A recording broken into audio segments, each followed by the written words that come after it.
Entonces vino Amalec y peleó contra Israel en Refidim.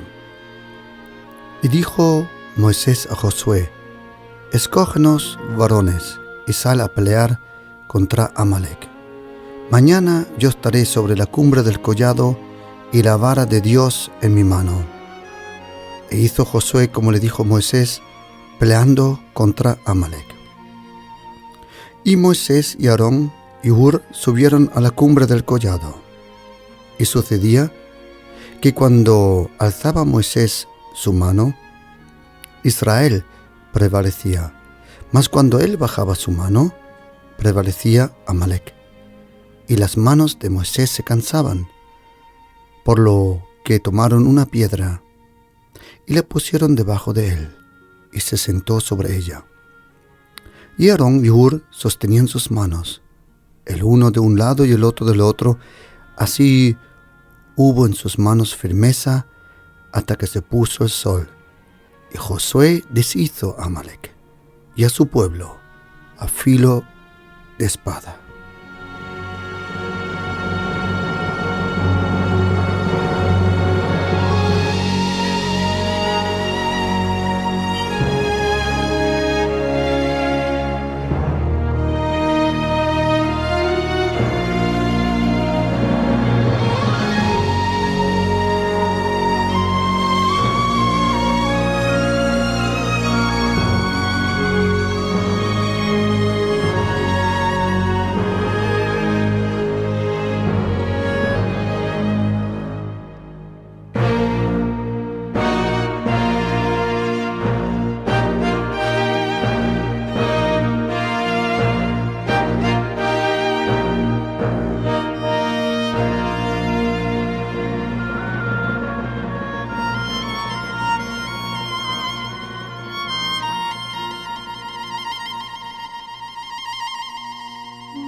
Y sucedía que cuando alzaba Moisés su mano, Israel prevalecía. Mas cuando él bajaba su mano, prevalecía Amalec. Israel, a lo largo de su historia, ha tenido muchos enemigos. Por ejemplo, Jerusalén, aproximadamente 17 veces fue destruida completamente y más de 18 veces completamente fue edificada. Tanto que el lugar, el suelo, las piedras, los caminos que nosotros hoy pisamos sobre Jerusalén están aproximadamente 8 o 10 metros más alto de aquel lugar y aquellas piedras y aquellas alturas que el Señor Jesús con sus pies estuvo tocando.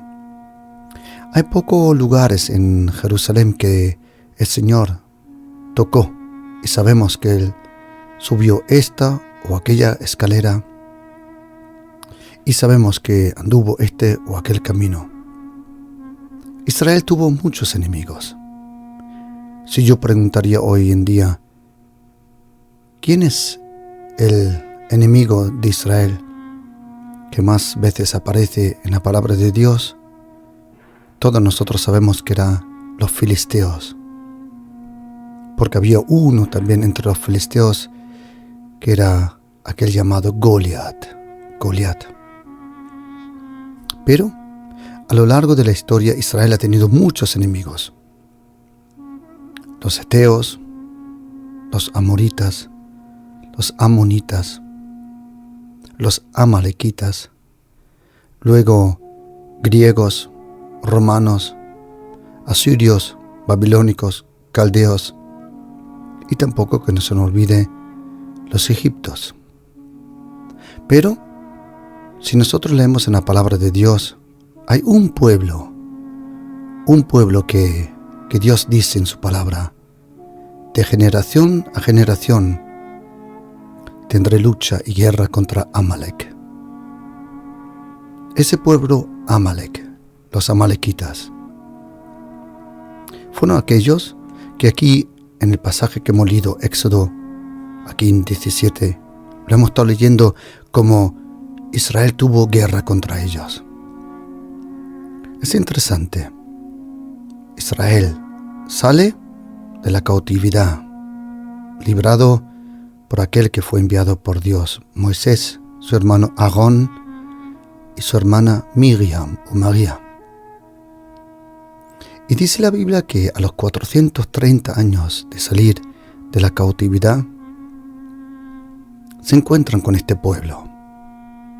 Lo podemos leer en Éxodo, capítulo 17, a partir del versículo 8.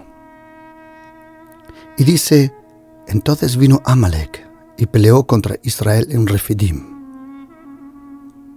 Y a lo largo de esta confrontación, dice la Biblia, y las manos de Moisés se cansaban, por lo que tomaron una piedra y la pusieron debajo de él y se sentó sobre ella. Y cuando termina la guerra, entonces cuando dice la Biblia que Josué deshizo a Amalek y a su pueblo a filo de espada. Y Jehová dijo a Moisés: escribe esto para memoria en un libro, y di a Josué que raeré de toda la memoria de Amalek debajo del cielo. Y Moisés edificó un altar y llamó su nombre Jehová Nitsi.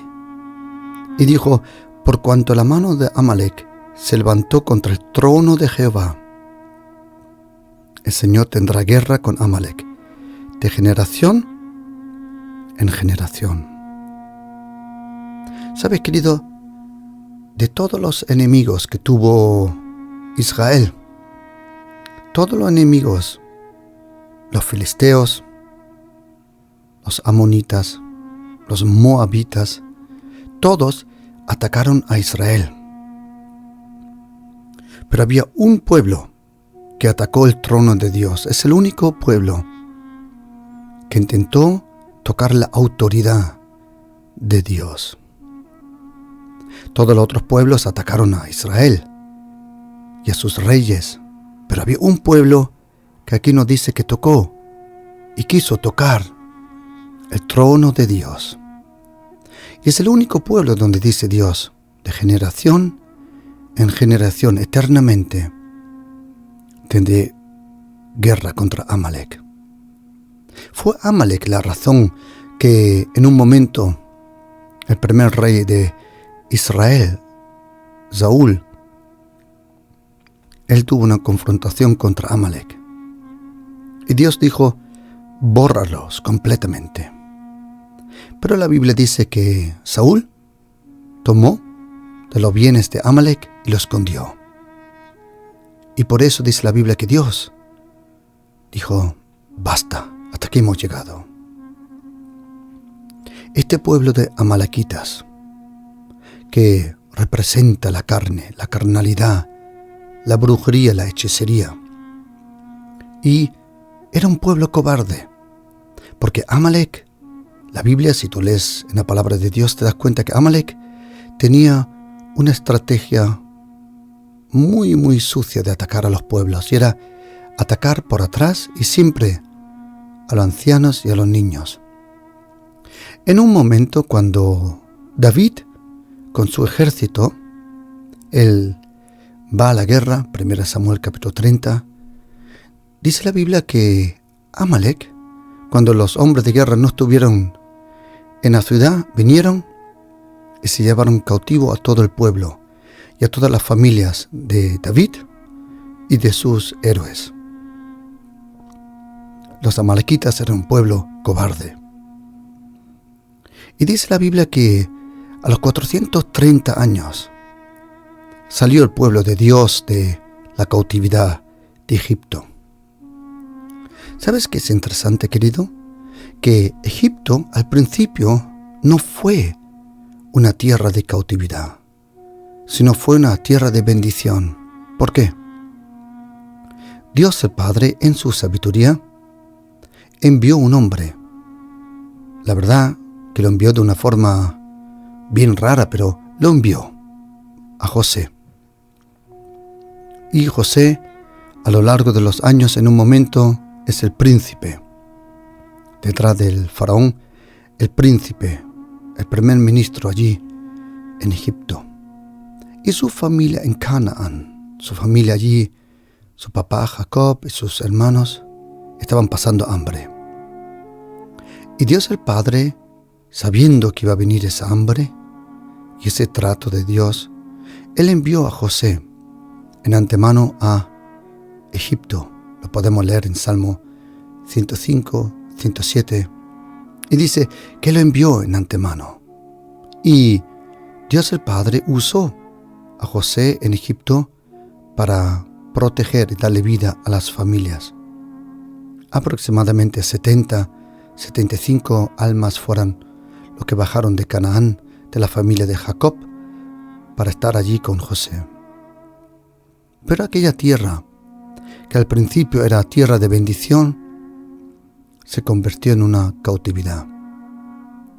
Me he dado cuenta, querido, que algunas veces el uno o el otro, cuando se queda mucho tiempo en algo que el Señor al principio fue bueno, cuando uno no crece, cuando uno no se mueve, cuando uno no se desarrolla, lo que fue bendición puede convertirse en una cárcel, en una jaula, en una cautividad. Y dice la Biblia que aquel pueblo que era libre de repente ya no era libre, sino era cautivo en aquel lugar que en su momento le salvó la vida. La vida con el Señor, querido, es una vida de desarrollo, crecimiento, de poco a poco adelantar en la vida. Ensancha tu territorio, alarga tus cuerdas, ensancha tu territorio. Dice la Biblia, a los 430 años, cautivos allí en Egipto. Y Dios el Padre envía a Moisés. Y, como él era un poco tartamudo, aquel que hablaba al pueblo era Aarón. Y dice la Biblia que Dios los sacó. Los sacó allí en Éxodo capítulo 12. La última plaga iba a ser cuando el ángel de la muerte iba a venir sobre Egipto. Y todo el primogénito iba a morir. Todo aquel primogénito donde el ángel de la muerte no era impedido por la señal de la sangre allí en las puertas, como dijo el Señor.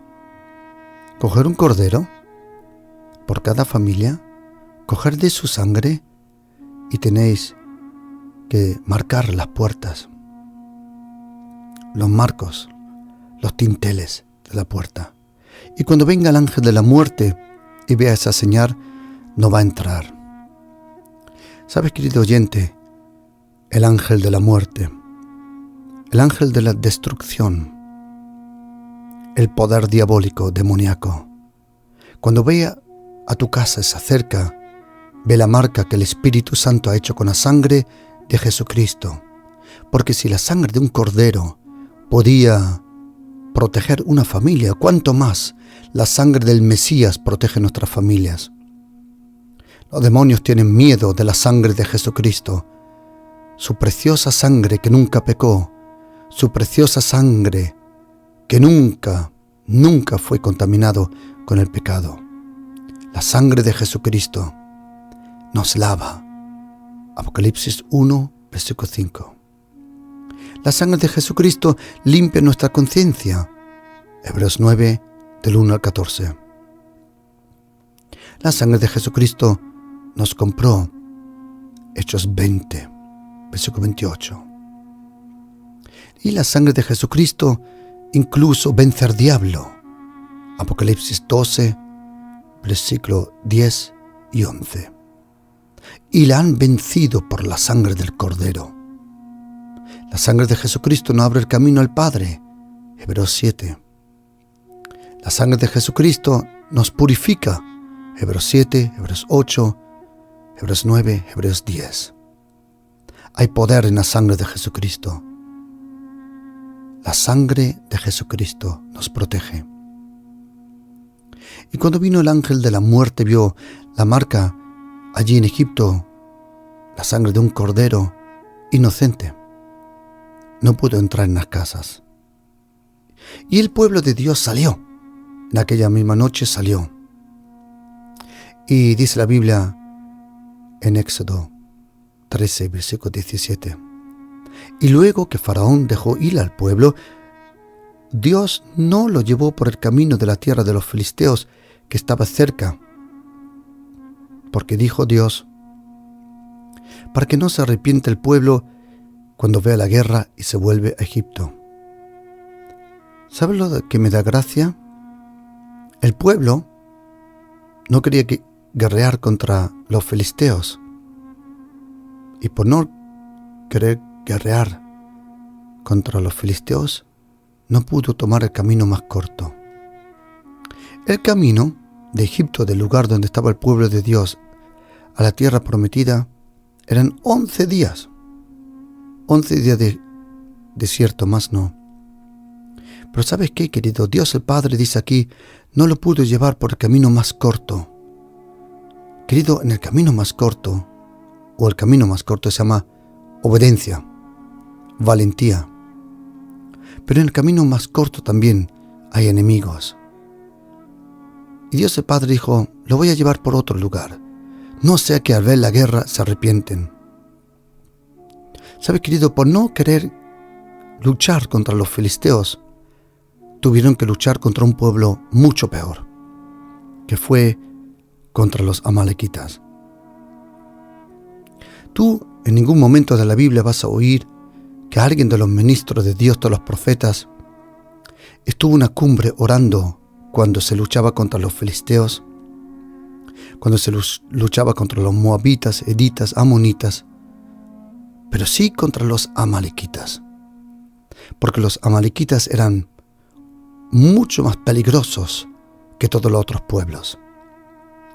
Como dije, era el único pueblo que se atrevió a tocar el trono de Dios. Sabes, querido, tú puedes hacer muchas cosas, pero no intentes tocar el trono de Dios, su autoridad y su majestad. Además, otra cosa, querido. En Eclesiastés 8, versículo 8, dice, nadie se va a librar de la guerra. Todos nosotros tenemos guerra, queridos. Y te estoy hablando a ti, en primera línea, tú que dices que eres cristiano. Sabes, querido, incluso como cristiano tienes más guerra que nunca. Sabes, las guerras en la vida del pueblo de Israel no fue mientras estaban cautivos, sino mientras estaban libres. Mientras el pueblo estaba cautivo, no tuvieron guerra, pero estaban cautivos en Egipto. Lo mismo nosotros, mientras estábamos cautivos en el pecado, no teníamos guerra. Pero el día que Dios nos hizo libre, empezó la guerra. El día en que Jesucristo, el Mesías, Rabuni, Señor Maestro, Jesucristo, Príncipe de la vida, Jesucristo, Rey de los Reyes, Señor de los Señores, en el día donde tú le pides perdón y Él te lava con su preciosa sangre, ahí te saca de Egipto y ahí te vas a enfrentar contra los enemigos. Por eso, la guerra en tu vida es una señal que estás libre. Porque en la cautividad no había guerra, solo había cautividad, esclavitud. Pero cuando Israel salió de Egipto, ahí empezó la guerra. Y por no querer guerrear contra los filisteos, para ir por el camino más corto a la tierra prometida, y querido oyente, hay una tierra prometida para ti, pero solo vas a llegar a esa tierra si estás dispuesto a luchar y a batallar lo que dice el apóstol Pablo, la buena batalla de la fe. Esa batalla es una batalla en tu corazón, una batalla en tu mente. Hay una batalla continuamente en tu mente. Sí, son poderes diabólicos que te atacan, maldiciones, dardos de fuego, espíritus, huéspedes malos malvados. Pero aquel que está en nosotros es más grande que aquel que está en el mundo. Y dice el apóstol Pablo, somos más que vencedores por aquel que nos ama. Querido, la vida cristiana es normal. En lo más normal es la guerra. El no tener guerra es algo que no es normal. Y tienes que saber una cosa, querido. El mundo espiritual que nos rodea es muy real. No te imaginas lo vinculado que está lo visible y lo invisible. Todo lo visible es movido por lo invisible. El mundo espiritual, el eonos, la eternidad, nos rodea. La eternidad no viene, la eternidad ya es. El mundo espiritual nos rodea. Hay un mundo invisible que nos rodea. Y en este suceso de Éxodo 17, hay pocos lugares en la Biblia donde podemos aprender esto tan fácil. Un hombre lucha la batalla visible, mientras otro hombre lucha la batalla invisible. ¿Sabes, querido? Mientras tus hijos están en la batalla visible, tú estás en la batalla invisible. Y las batallas visibles se ganan en lo invisible. ¿Quieres vencer? ¿Quieres cambiar lo visible? Pues tienes que ir al lugar que dice la Biblia, el que habita el abrigo del Omnipotente, del Altísimo, morará a la sombra del Omnipotente y del Altísimo, el Elyon, el Shaddai. Lo visible en tu vida es el espejo de lo invisible. Lo que ves es el espejo de lo que no ves en tu vida. Daniel estuvo ayunando en un ayuno muy especial de 3 semanas y dijo aquel ángel, dijo, desde el primer día que tú oraste, yo fui enviado, pero el príncipe de Persia se me puso en contra. Querido, hay una batalla sobre tu familia, hay una batalla sobre tu negocio y hay una batalla sobre tu matrimonio, sobre tu vida. Es tiempo que ganes esa batalla, querido. Es tiempo que ganes esa batalla. ¿Dónde se gana esa batalla? Esa batalla se gana en el lugar de la intimidad con Dios, donde recibes del Espíritu Santo el poder, el amor y el cariño. Yo estaré en la cumbre, dijo Moisés. Entonces vino Amalek y peleó contra Israel. Queridos, si tú no quieres pelear contra los filisteos espiritualmente, pues tendrás que luchar contra los amalequitas. Pero guerra viene de una u otra forma. Y dijo Moisés a Josué, escógenos varones. Dios el Padre no puede enviar a cualquiera a la guerra. Cuando el Señor llama a Gedeón, eran 32,000 y Dios dice, son muchos, hay muchos cobardes escondidos. Dile que todos los que son cobardes y tienen miedo que se vayan a casa. Seguro Gedeón dijo en su corazón, ¿quién se va a ir a casa? Pues ya ves, quedaron 10,000, 22,000 se fueron a casa. Y aún eso dice Dios el Padre, todavía son muchos. ¿Sabes, querido? En Isaías 13, versículo 4, dice que Dios escoge sus soldados. Todos somos parte del cuerpo de Cristo. Todos somos parte de la novia. Pero no todos pueden ir a la guerra. Porque algunos, cuando van a la guerra, en vez de hacerle daño al enemigo, le hacen daño al próximo, al hermano.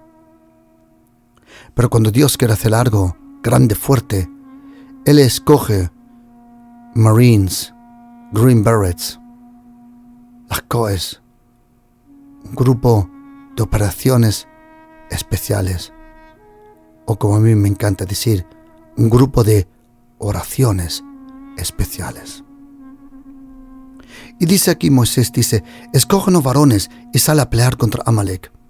Mañana yo estaré sobre la cumbre del collado y la vara de Dios en mi mano. ¿Sabes lo que estaba diciendo Moisés? Josué, tú lucha abajo, visiblemente, y yo arriba en el collado me preocupo de atar esos demonios y reprenderle en el nombre del Señor Jesús. Y dice la Biblia, e hizo Josué como le dijo Moisés, peleando contra Amalek. Y Moisés y Aarón y Hur subieron a la cumbre del collado. Y ahora oye, querido, y sucedía que cuando alzaba Moisés su mano, Israel prevalecía, mas cuando él bajaba su mano, prevalecía Amalek. ¿Sabes, querido? Cuando uno deja de orar, los poderes demoníacos parece que están ganando terreno en tu vida. Yo no digo que si un día no oras, va a suceder. Pero, querido, si tú tenías una vida profunda de oración y dejas de orar, entonces sí va a suceder así. Es mejor nunca haber tenido intimidad con Dios que haberlo tenido y dejado. Porque cuando uno deja las alturas de su presencia, las profundidades de su amor, la santidad de su presencia, cuando uno deja de vivir en ese espíritu de oración, de clamor, de intercesión, cuando uno deja de vivir eso, el enemigo viene con 7 veces más fuerza contra tu vida. Por eso, querido, mientras tú estés allí, en la cumbre, en el collado, levantando las manos a los cielos, tu familia abajo va a ganar la batalla. ¿Sabes? Dice aquí, escógenos, y yo estaré con la mano, con la vara de Dios en mi mano. La vara de Dios, que significa la autoridad. La vara de Dios, la vara de Dios. La vara de Dios. ¿Sabes, querido? La vara de Dios. Déjame explicarte algo de la vara de Dios. La vara de Dios, al principio no era vara de Dios. Era vara de Moisés. Durante 30, 40 años él tenía esa vara. Pero cuando tuvo un encuentro con Dios en la zarza, la vara de Moisés se convirtió en la vara de Dios. Por eso dice el apóstol Pablo, ya no vivo yo, sino Cristo vive en mí, porque todo lo que soy, lo que tengo, le pertenece a Jesucristo, el Hijo de Dios. Yo no sé lo que es una vara tuya, pero en el momento que tú conoces a Cristo, lo tuyo se convierte en lo suyo. La vara de Dios, que en antemano era la vara de Moisés. ¿Sabes, querido? No es tu vara, no es tu autoridad que puede ganar la buena batalla de la fe. Es la vara que antes era tuya y ahora es de Dios. Esa vara que representa la autoridad. Esa vara que en un momento, cuando Moisés está delante de la zarza, se convierte en una serpiente. El otro día, leyendo este texto, me acordé de algo. Cuando Moisés está delante de la zarza, él tira la vara al suelo y la vara se convierte en una serpiente. ¿Tú te puedes imaginar el susto que le dio a Moisés? ¿Tú te puedes imaginar el susto que le dio? Pensando, ¿cómo? Tenía una serpiente en la mano y todo el tiempo no me di cuenta. Y otra cosa me pregunto, querido. Aquella noche cuando Moisés se fue de nuevo a casa con su esposa Zipora, cuando se fue a casa, ¿qué llevaba en su mano?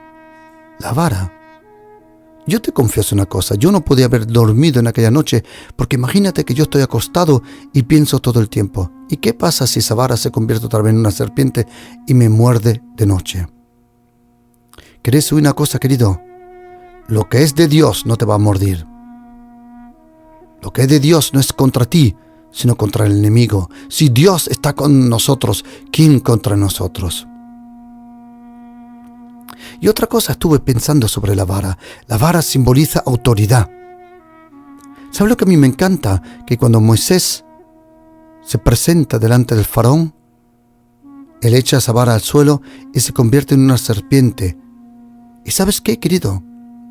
Los hechiceros del faraón echaron sus varas al suelo y también se convirtieron en serpientes. Pero ahora oye una cosa. La vara, la serpiente de Moisés, se comió a las otras dos. ¿Sabe? ¿Quiere decir una cosa? Si la vara representa autoridad, cuando Moisés, su vara, se comió a las otras dos serpientes, a las otras dos varas, él se comió la autoridad de ellos. En cada guerra que tú tengas contra esa serpiente y la vara, la autoridad que Dios te ha dado, si tú ganas la batalla, te vas a comer su vara, su autoridad, su territorio, su bendición. Por eso no tengas miedo, querido, cuando el enemigo viene contra ti. Levanta tu vara, tu mano hacia el cielo y tus ojos hacia las montañas y di: ¿de dónde vendrá mi ayuda? Mi ayuda vendrá del Señor, el que hizo los cielos y la tierra. Querido, quiero preguntarte, ¿cuántas varas ha comido la tuya? La vara, la autoridad del Señor no es una vara de decoración, es para ganar terreno para el Señor en los corazones de las lindas personas que todavía no le conocen.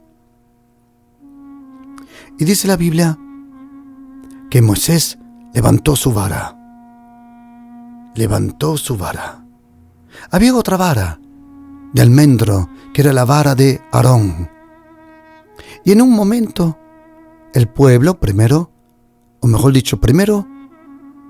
Aarón y su hermana Miriam tocaron la autoridad de Moisés y se metieron contra él.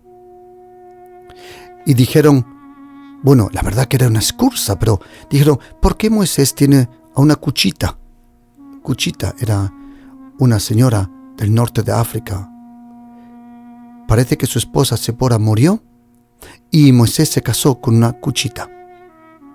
Venía de Cush y era africana, negrita, de piel oscura.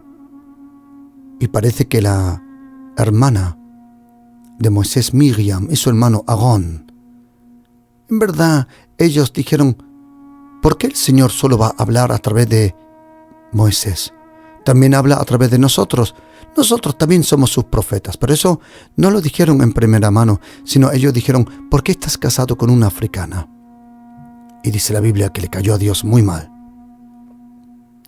Y Dios el Padre parece que le pregunta a Miriam: Miriam, ¿qué pasa? ¿No te gustan las personas de piel negra? Y ella dijo: no. Y Dios pregunta: ¿te gustan las personas de piel blanca? Y ella dijo: sí. Y dijo Dios: pues va, muy bien, a partir de ahora vas a tener lepra blanca. ¿Te gusta lo blanco? Pues toma lepra blanca. Y dice la Biblia que todos se echaron para atrás y Miriam estaba llena de lepra blanca. Ten cuidado, querido, lo que tú rechazas. Ten cuidado lo que tú juzgas. Yo no sé lo que ha pasado, querido, honestamente. ¿Qué ha pasado, Señor? ¿Dónde está el temor a Dios? Se habla, se escribe, se juzga, se murmura. Querido oyente, ¿quién te ha dicho que no va a traer consecuencias? ¿Quién te lo ha dicho? No toques al ungido de Dios. No hables mal de lo que Dios bendice. No juzgues su iglesia, su cuerpo, su novia, sus ministros, a otras personas. ¿Quién te ha dicho que tú vas a salir con las tuyas? Querido, el Señor mismo ha dicho que vas a ser juzgado con doble juicio. Yo no sé dónde está el temor de Dios, honestamente, con los comentarios que se escriben en uno u otro lado. Querido oyente, déjame solo tocarlo y sigo de nuevo con el texto. Querido oyente, no interpretes el silencio de Dios, no lo interpretes mal. Solo porque Él en este momento está en silencio sobre tus maldades, no significa que Él comparte tus maldades. Pero vendrá el día Y tenlo por seguro, querido, porque le conozco, que vendrá el juicio de Dios sobre cada palabra de tu boca. Y vendrá 7 veces peor. Be careful, ten cuidado. Dice la Biblia que Aarón tenía una vara. Y en un momento, primero Aarón se metió contra Moisés. ¿Sabes, querido? Y luego el pueblo se metió contra Aarón. ¿Querés saber una cosa, queridos? Lo que tú siembras, tú lo cosechas. Y dice la Biblia que Dios el Padre dice: os voy a enseñar que yo he escogido a Aarón y no a otro. Traed las varas, 12 en total para cada tribu, y yo enseñaré a quien he confirmado, a quien he aprobado. Y dice la Biblia que la vara de Aarón floreció y trajo fruto en una noche. ¿Sabes, querido? Una vara sin raíz, una vara sin corteza, una vara ya de mucho tiempo muerto, de repente trajo fruto. Querido, tú vas a traer fruto, tú vas a traer de nuevo fruto para el Señor. ¿Y sabes lo que a mí me sorprende, querido? Que Dios dice: traed las varas que he usado, pero solo una voy a probar. Queridos, Dios puede usar a todos, pero Él no aprueba a todos. Él puede usar a todos. Él usa incluso los cuervos, pero no los aprueba. Y dice la Biblia que la vara de Aarón floreció. ¿Sabes lo que hizo Dios el Padre? Dice: ahora coge esa vara y mételo en el arca donde están los mandamientos. ¡Wow! ¡Wow! Interesante. Dios primero te confirma, primero te aprueba y luego te esconde en Él. Qué precioso cuando Dios te invita a su presencia, a lo más íntimo, a lo más íntimo. Y dice la Biblia en Éxodo 17 que mientras y sucedía que cuando alzaba Moisés su mano, Israel prevalecía. Querido, son manos de oración y de intercesión, pero verdadera intercesión, de personas que conocen la voluntad de Dios. Toda persona que ore por otra persona que no es la voluntad de Dios, está haciendo la voluntad del diablo. Déjame explicarlo. Hay personas que intentan manipular con, entre comillas, lo que ellos le llaman oración. Si tú oras por una persona de una forma contraria a lo que Dios quiere, querido, eso no es oración. Eso es hechicería y brujería. Para poder orar por una persona, tienes que conocer el llamado de esa persona. Tienes que orar conforme a su llamado. Dice la Biblia: y mientras Moisés alzó sus manos, querido oyente, alza tus manos, porque tu familia abajo está luchando, pero tú vas a ganar la batalla ahí arriba. Y las manos de Moisés se cansaban. Normal. ¿Sabes lo que a mí me sorprende un poco, querido? Que en Hechos capítulo 13, versículo 17, dice que Dios con una mano sacó a Israel, pero para vencer a Amalek, Moisés tuvo que subir las 2 manos. Ahí te das cuenta el poder diabólico detrás de los amalequitas, cuya traducción de Amalek significa pueblo de carne también. Los carnales, que se creen hacer la voluntad de Dios, pero en verdad son siervos, hijos del diablo, como dice Mateo capítulo 13. Y las manos de Moisés se cansaban, por lo que le tomaron una piedra, un símbolo para Jesucristo, y la pusieron debajo de él, y se sentó sobre ella. y Aarón y Hur sostenían sus manos. Qué bonito tener personas en el Espíritu que saben sostener tus manos. Si tú eres pastor, si tú eres anciano de una iglesia, ministro de una iglesia, y si tú tienes personas que en vez de arrancarte los brazos, te sostienen los brazos, querido, quiero felicitarte. Todos nosotros necesitamos personas que nos alcen los brazos. En uno de un lado, el otro del otro. Así hubo en sus manos firmeza. ¿Dónde hay personas que ayudan para que haya firmeza? Hasta que se puso el sol. Y dice la Biblia, y Josué deshizo a Amalek y a su pueblo a filo de espada. ¿Por qué Josué pudo ganar la batalla? La razón fue porque Moisés ganó la batalla. El apóstol Pablo dice, nosotros no miramos a lo que se ve, sino observamos a lo que no se ve. La guerra espiritual, la batalla invisible, es impresionante. Pero sabes, querido, todos nosotros estamos en dos guerras involucrados. En dos. En una visible y en una invisible. Y las personas en las cuales tú tienes problemas en el mundo visible son personas que son usados de poderes invisibles.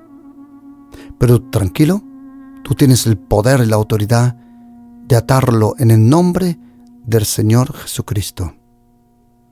En el nombre del Señor Jesús, todo lo que tú ates en la tierra será atado en el cielo. Todo lo que tú desates en la tierra será desatado en el cielo. Por eso, querido, sube a la cumbre, sube al lugar íntimo, a la soledad, a la oscuridad, a la intimidad y también a la desesperación de búsqueda de Dios. Y cuando estés allí arriba, alza tus manos, Señor Espíritu Santo. Sé que estás conmigo, Señor. Cuánto te necesito, cuánto. Dile, Señor, ayúdame. Protégeme, ayuda a mi familia, ayuda a mi entorno. Y tú verás, querido, que tus palabras en la cumbre tendrán efecto abajo. Y tu familia, tu entorno, tus queridos van a ganar la buena batalla de la fe. Alguien tiene que subir, alguien. Moisés uno subió a la cumbre y muchos abajo lucharon. Bendita iglesia que tiene verdaderos de aquellos que suben a la cumbre y saben mover el brazo de Dios y saben tocar el corazón de Dios. Y dice la Biblia, y Josué deshizo a Amalek a filo de espada. ¿Por qué? Josué pudo hacer visiblemente lo que Moisés estaba haciendo invisible. Y dice la Biblia, y Jehová dijo a Moisés, escribe esto para memoria en un libro. Y di a Josué que raeré de todo la memoria de Amalek debajo del cielo. Y queridos, es la primera vez que Moisés edifica un altar y llama Yahvé Nitzi, el Señor mi bandera. ¡Wow! Y dijo, por cuanto la mano de Amalek se levantó contra el trono de Jehová, Yahvé tendrá guerra con Amalek de generación en generación. Y queridos, mirad, no es que el diablo quiere tu coche, porque él no sabe conducir. No es que él quiere tu casa. No es eso. Los poderes diabólicos quieren tener el poder sobre tu familia, sobre tu entorno, sobre esta nación. Pero alguien tiene que ponerse el cinturón de la verdad, que es Jesucristo, la coraza de la justicia, que es Jesucristo, la bota de predicar el Evangelio de la paz, que es Jesucristo, el escudo de la fe con cual se puede apagar todos los dardos de fuego del maligno, la fe en Jesucristo, el yelmo de la salvación, que es Jesucristo, y la espada del Espíritu, el Verbo se hizo carne, Jesucristo. Querido, en el nombre de Jesucristo, ponte la armadura de Dios, sube a las alturas de tu desesperación y dile: te ato, hombre fuerte, en el nombre de Jesús, reprendo tu poder, rechazo tu hechicería, tu brujería, en el nombre de Jesús, todo lo que se ha dicho sobre mi vida, que no es tu voluntad, Padre, lo destruyo. Todo lo que el enemigo ha planificado no se va a cumplir, porque, Padre nuestro que estás en los cielos, santificado sea tu nombre.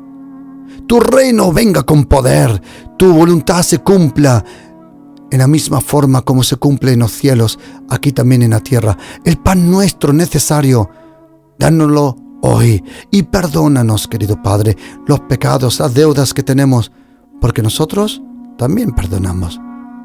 Mas líbranos del mal. No nos metas en tentación, líbranos del mal, porque tuyo es el reino, el poder y la gloria, ahora y en toda eternidad. Alguien, querido, alguien, cuando Dios quiere ganar una batalla, no busca en verdad a muchos, sino busca a sus santos, aquellos que viven en la intimidad con Dios. Hay personas que mueven el brazo de Dios, hay personas que mueven el corazón de Dios. Uno, como dijo Robert Murray McCheyne, aquel predicador escocés que murió lamentablemente muy joven, dijo: uno con Dios siempre está en la mayoría. Queridos, cuando uno sube a la cumbre con Dios el Padre, todo es posible, nada es imposible. El espíritu de fe se desata en la cumbre y se ve allí, en aquel lugar donde tú tienes la batalla. Queridos, sube a las alturas de la soledad con Dios. Gana la buena batalla. Queridos, tú puedes luchar, tú puedes vencer. Muy simple, es el Señor que te da la victoria. Gracias a Dios que nos da la victoria a través de nuestro Señor Jesucristo. Gracias a Dios que nos lleva en triunfo en Cristo Jesús en todo lugar. Querido, siéntate sobre la piedra, descansa sobre aquel que dijo: venid a mí todos los que estáis cansados y afligidos, descansa sobre la piedra. Sube tus manos hacia los cielos y dile: Padre, tu voluntad se cumpla, y destruyo todo poder diabólico. En el nombre de Jesús, ato el hombre fuerte, le cierro la boca en el nombre de Jesucristo. Destruyo su poder diabólico, hechicero, brujería, toda envidia que envenena, la rechazo en el nombre de Jesucristo. Y te pido, Espíritu Santo, que seas un muro de fuego alrededor de mi familia y de mi vida. Querido, ponte la armadura de Dios, gana la batalla, tú puedes ganarla, querido. Believe me, confíame, tú puedes ganarla. ¿Sabes por qué? Porque en Jesucristo el Señor, Dios el Padre, te da la paciencia, el amor, el cariño, la ayuda. Queridos, tranquilo. Pero pastor, yo muchas veces he perdido. Todos nosotros, queridos, hemos tenido tiempos difíciles, pero los que aman a Dios, todas las cosas le van para bien. Queridos, ninguna arma forjada contra ti prosperará. Ninguna arma forjada contra ti prosperará. Tranquilo, porque todas las promesas de Dios en Cristo Jesús son sí y amén a través de Él. Querido, tú estás ganando la batalla. ¿Te estás cansando? Vale, puede ser. Tranquilo, pero tranquilo. Todos nosotros viene momentos donde nos cansamos. Pero qué bueno que existen aquellos, Aarón, que vienen a ayudarte. Y quiero darte las gracias, Padre. Señor Jesús, Espíritu Santo, quiero darte las gracias que podemos ganar esta batalla. y Señor Espíritu Santo, en el nombre de Jesucristo, atamos todo poder diabólico, toda maldición, toda hechicería, toda envidia amarga que quiere envenenar. Le reprendemos en el nombre de Jesucristo. Atamos todo poder hechicero, todo aquel que se cree que te está sirviendo y en verdad es un siervo del diablo. Ato su poder en el nombre de Jesucristo. Reprendo todo poder diabólico. Destruyo su poder sobre nuestras familias, sobre esta ciudad, sobre esta nación. Y arrebato el reino de los cielos en poder, en gloria, porque tuyo es el reino, tuyo es el poder y tuyo es la gloria, Padre. Y te doy las gracias, Señor Jesucristo. Tú eres el gran vencedor. Gracias, Jesucristo. Somos más que vencedores por aquel que nos ama, nos aprecia y nos ayuda. Jesucristo, tú eres el Señor. Jesucristo, tú eres soberano, aquel que gobierna. Jesucristo es el Señor. Amén.